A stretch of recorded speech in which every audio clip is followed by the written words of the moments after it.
Hello, scholars. My name is Ira McIntosh, and this is Hypothesis.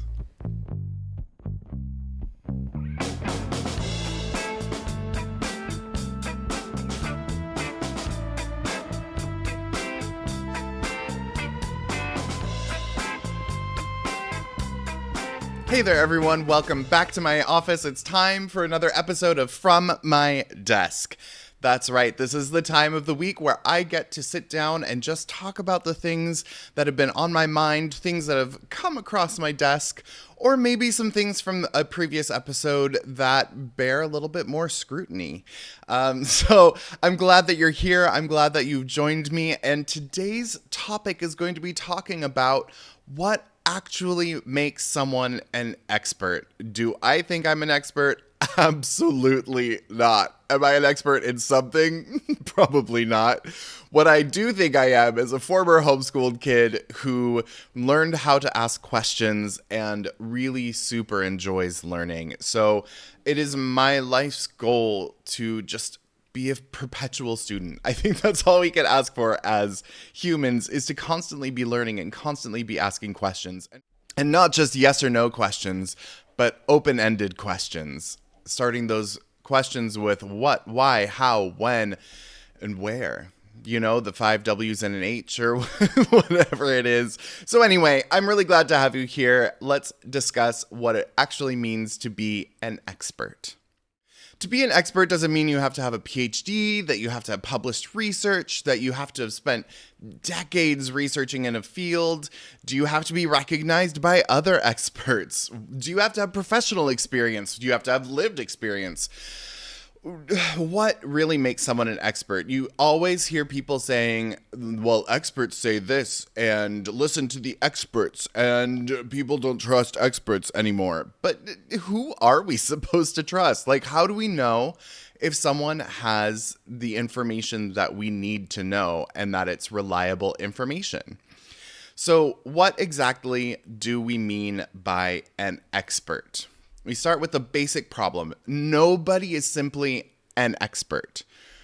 They can be an expert in something. People who study physics for years and years and years can be an expert in a very specific thing in physics.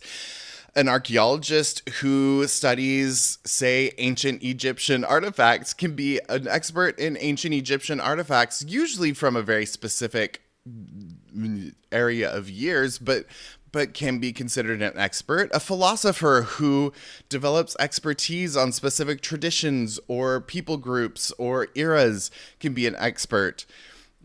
It depends on what field you're talking about, because different fields of knowledge produce knowledge differently.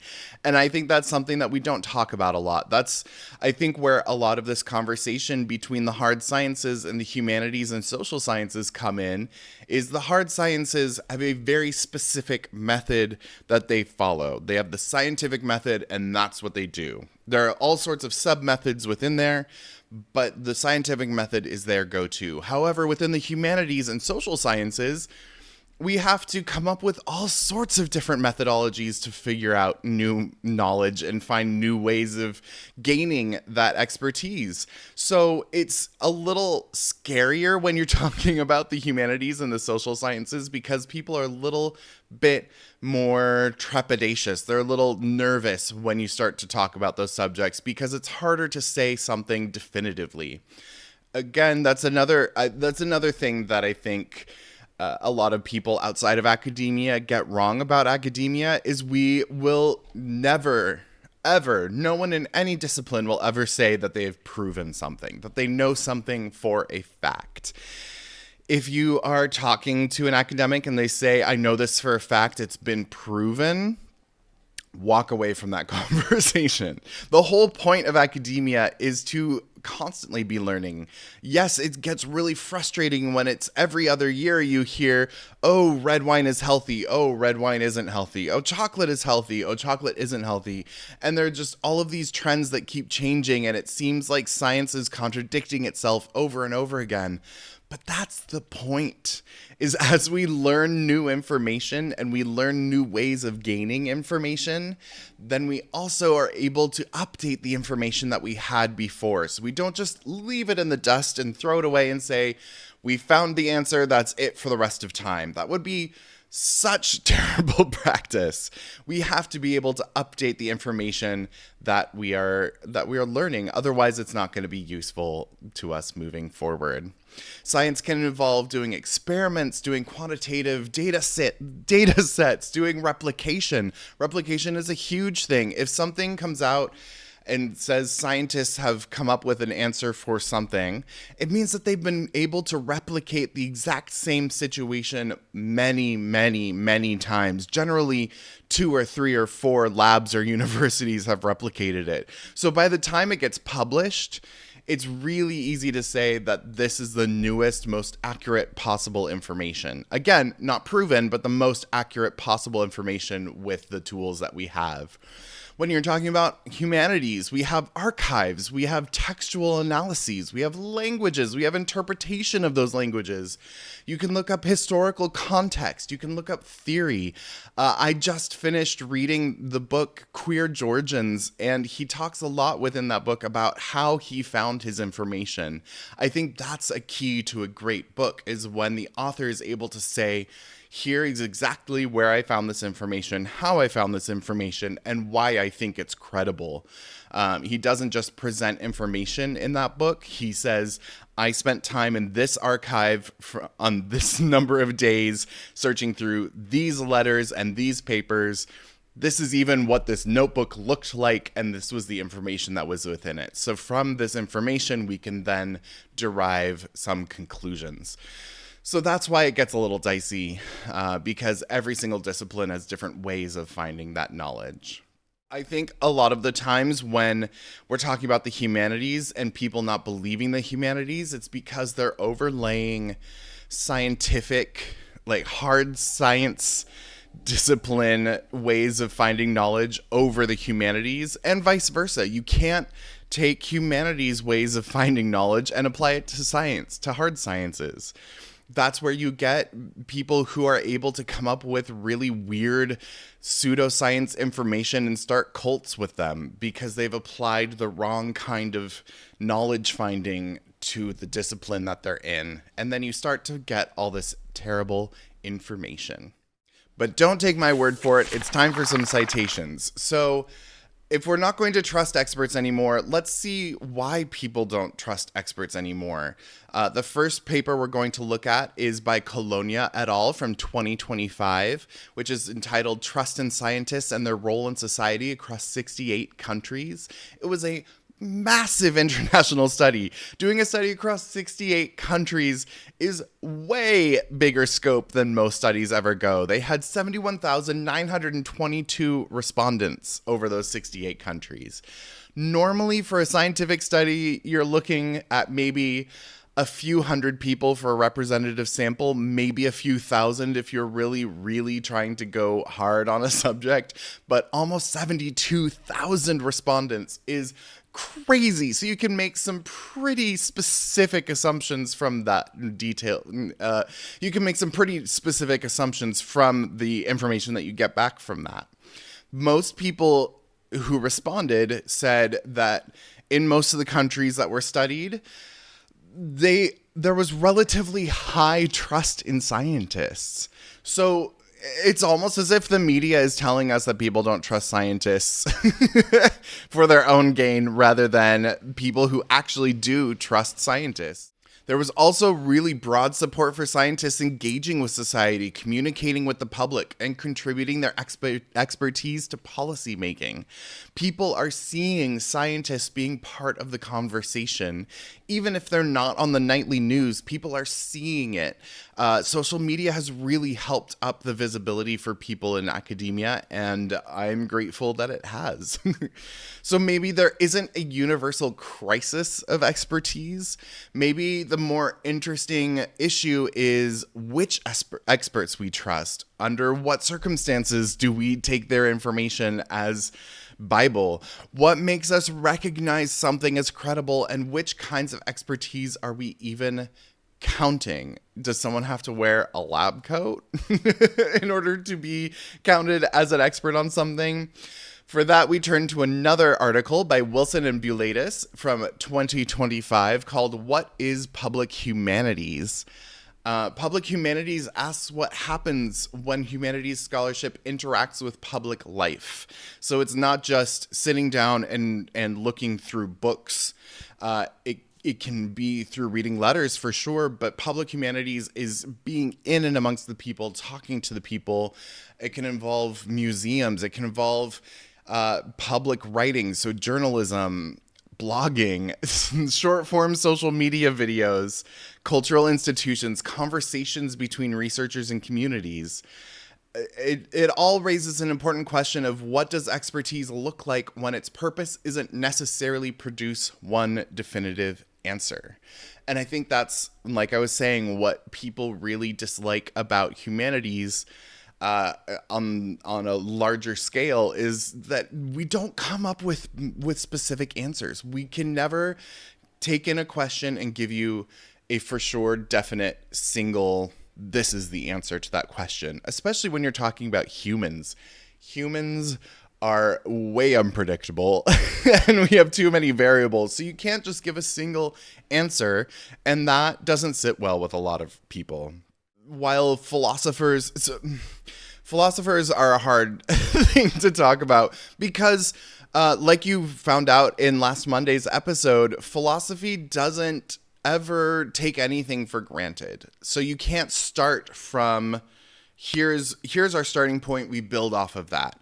You have to question everything. It's one reason why growing up I preferred mythology and theology so much more to philosophy, because you could start with a certain number of base assumptions and build off of those. Philosophy, if you have an assumption, you have to break it down and then break it down and break it down.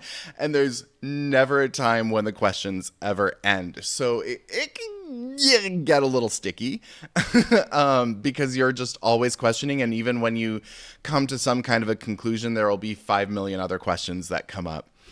You also have historians who uncover that context changes how we understand an event, especially I think something that we're really discovering right now, like in the case of the book that I mentioned, Queer Georgians.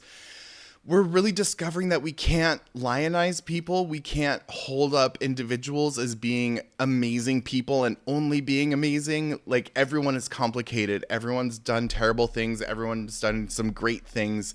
We're all an amalgamation of good and bad. So historians often will find things that change the context of previously known knowledge, and disrupts our ideas of who we are and where we've come from. Same with archaeologists. Archaeologists take material cultures. They take the things that people leave behind. And when you unearth something, it could mean that there were people groups in places we didn't know they were in before, or people groups in places before we originally thought they had been there. So that's the problem with some of these disciplines, is they can disrupt things that we have held as truth for so long. And it's really hard to move beyond what we think we know and be willing to be open to what we don't know. So today's academic hot take is that your PhD does not make you an expert on everything. Let me say that one more time. Your PhD doesn't make you an expert on everything. It can make you an expert on something, and usually something very, very ultra specific, down to like a few months in a year with a specific society on a specific island who is making a certain kind of pottery for 2 days. And that could be your entire PhD, an entire 80,000 page or 80,000 word book on those 2 days, one society on an island jewelry.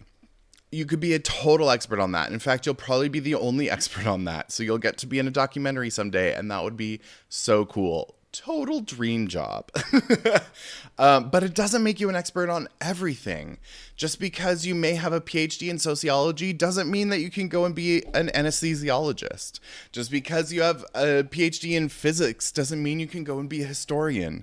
Just because you have a PhD in literature doesn't mean you could be an economist. They're completely different things. It would be like going to your doctor and saying, I don't know, I've just been having some problems with my mom and I don't know how to talk to her about this. That's your therapist's job. That's not your poor pediatrician's job. Go to your therapist. Honestly, please go to your therapist. Speaking of which, I need to set up a new therapy appointment. But also, media can sometimes make this worse because people will often put doctor in front of their names without showing what that means. I mean, we have people like Dr. Phil, who is an academic doctor, but he's not a medical doctor and was not a doctor in what he was talking about on TV, and just kind of muddied the whole system because people trusted him. When you see doctor in front of someone's name, it causes you to trust them. I've also started running across a lot of people on TikTok who put doctor in front of their names, even though they aren't academics. They may actually just be teenagers. And they think that calling themselves Dr. something makes them sound special. But the problem is it really muddies that distinction online. So then people start trusting you especially if you don't see their face ever and you just see like videos with a voiceover or something and you see doctor in their name, you're going to trust that person more likely than not because of that doctor status. So you really have to be careful when people mark themselves as a doctor, because they very well may not be. But also, on the flip side, not having a PhD doesn't mean that you have no expertise. I was telling someone yesterday that as an ethnographer, if I didn't believe that lived experience was just as important as academic experience, I would have a very short career. Lived experience is so important, and you can learn so much just by existing. Does that make you an expert on everything? Again, no. It makes you an expert on your own life. You know what you've experienced. If you're able to kind of take a step back and look at your experience, being an expert does require a little bit of objectivity, of letting yourself step back from what you've experienced and say, why did I experience this? What was this experience? How did I react to this experience? That's actually ethnographical research. But lived experience is so important, and I build my entire research off of people's lived experience. So I value it very, very highly. You think about archivists, you think about museum professionals, journalists, artists, craftspeople, community historians, activists, independent researchers, practitioners, people carrying cultural or community knowledge. I remember when I lived in New York and was working as a drag queen, there were certain queens who had been around since the Stonewall riots. And when you'd see them, you would trust them. They were an expert on the community because they'd lived in the community for so long and they'd taken part in certain culturally important events. So that lived experience can really truly make you an expert on a specific thing. Again, it's not going to make you an expert on everything, but it will make you an expert on your lived experience. However, social media adds a huge wrinkle to this. Confidence can look a lot like expertise. In fact, I think it could be safely said that a lot of academics are not confident. And that's just because the more you learn, the longer you're in academia, the more you realize that you don't know anything. I think that's truly the mark of a good academic, is if they're able to stand up and say, here's what I've learned, I don't know anything. That's the best outcome that you can get from a good education, is to be able to come out on the other side and realize that what you've learned is just a very, very small portion of the knowledge that could possibly be learned. So again, confidence can look a lot like expertise, especially on social media. Someone speaking quickly and definitively into a camera can seem incredibly authoritative, but it actually doesn't mean anything other than they're really gregarious. They're really good at looking good on camera. And I hope I look good on camera. I hope I'm coming across well. But, I am not confident whatsoever. So please tell me that I'm doing great. Actual specialists are going to say it depends. They'll say we don't know yet. They'll say the evidence is mixed. They'll say that's outside my specific area. people will say things like it's more complicated than that. The qualifications can make someone sound so much less confident while potentially demonstrating more expertise. Just remember that if someone seems confident, it doesn't mean that they have the expertise. It's kind of like that old adage, is he handsome or is he just tall?